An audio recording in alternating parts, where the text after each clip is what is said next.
ẹ sì kú bójú ọjọ́ ṣe rí. Orúkọ tèmi ni Agness Abiodun láti ìkànnì jígí alára 24. Ìròyìn ìṣẹ́jú àáyá la mú wá sétí ìgbọ̀yín. Lẹ́yìn ọdún 21 ní orílẹ̀-èdè Amẹ́ríkà àti ọdún 9 ní ìlú London, mo ṣàdédé bára mi ní bridge Oṣòdì ní ìlú Èkó. Arákùnrin kan ló sọ bẹ́ẹ̀.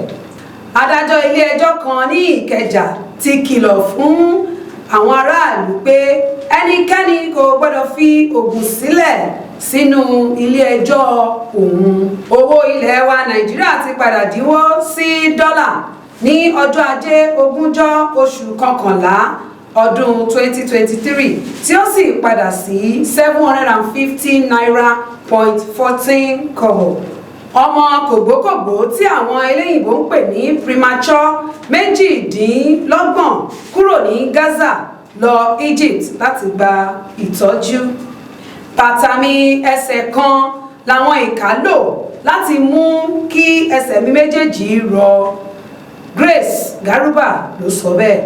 Ẹ̀kún omi pa àwọn 10 ó sì sọ ọ̀pọ̀lọpọ̀ di àsùnta lẹ́yìn òjò àrọ̀ọ̀rọ̀dá ọjọ́ 3. Aṣojú fún ìgbìmọ̀ ti ìlà oòrùn nílùú Ìbàdàn, arábìnrin Akínrẹ̀mí ti kọ́ àwọn agbègbè náà ní ìṣòwò ìwọ̀n kékeré.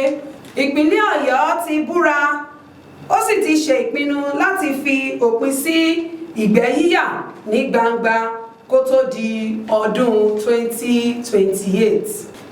Ìyàwó Ṣẹ́gun Ògúngbè rọ ọkọ rẹ̀ pé kí ó sọ fún aráyé pé àwọn kì í ṣe tọkọtaya mọ́.